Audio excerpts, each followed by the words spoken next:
Menopause is the loss of the ability to produce children by the human female. We do not know the reason for the evolution of menopause, but there is a grandmother hypothesis which says that because of menopause, grandmothers are invested in their grandkids so as to ensure that their genes get passed on beyond their children's generation. The second reason might be the elimination of competition of resources between their own children and grandchildren, because both the grandmother and the mother won't be reproductively active or in the childbearing phase at the same time.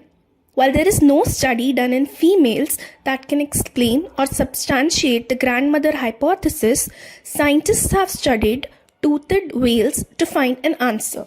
Menopause is not a unique feature of humans, but other mammals like some toothed whales are also known to undergo menopause. But not all the species of whales undergo menopause. Scientists compared these different species, the ones with menopause versus the others without, by looking at their lifespan and fertility. They found that toothed whales that experience menopause have longer lives than the ones who do not. But since it is not possible to go in the wild and check for how long a whale lives or can produce children, so the scientists had relied on whales that were caught by shipping vessels or stranding of whales at beaches. They looked at the ovaries of these females to guess for how long the whales would have been actively producing children. So, it seems we might have to wait till we find an answer to the reason of why menopause exists, and it is also possible that menopause is just a side effect of longer life in female mammals. Antibiotics are medicines that are used to treat infections caused by bacteria. There are other medicines as well which are not antibiotics but have the ability to kill bacteria. This does not mean that they can substitute the traditional antibiotics.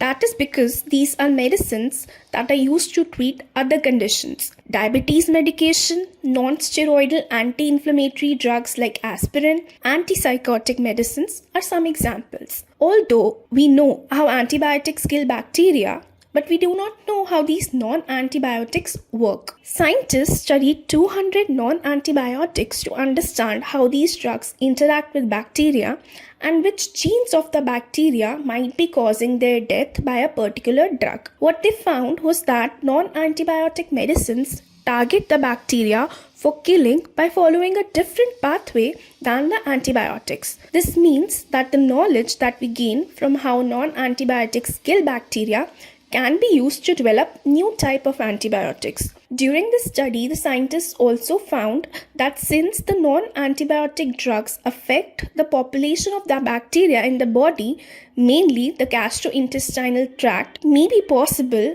that they also contribute towards antibiotic resistance. Now, antibiotic resistance is when antibiotics are not able to kill bacteria which have become resistant to it. This particular finding is of utmost importance and needs to be further investigated. Hope the learnings that we will get from exploring non-antibiotic medicines will help us in combating antibacterial resistance. Since last 150 years, the world has believed that all male mammals are larger in size than females because Darwin said so. Darwin had no proof for saying it. All the studies done so far to look at differences in size of males and female mammals have been biased, as they included only a certain type of species, excluding species like bats and rodents, and relied only on the mean value of the body mass. For comparison, this current study has challenged the long-standing belief of males being larger than females in the mammalian world. Scientists have now looked at body mass measurements of more than 400 species of mammals. The data that they used for this study included the variance along with the mean values of the body mass. Variance measures how much variation in size exists within a species. The study found that only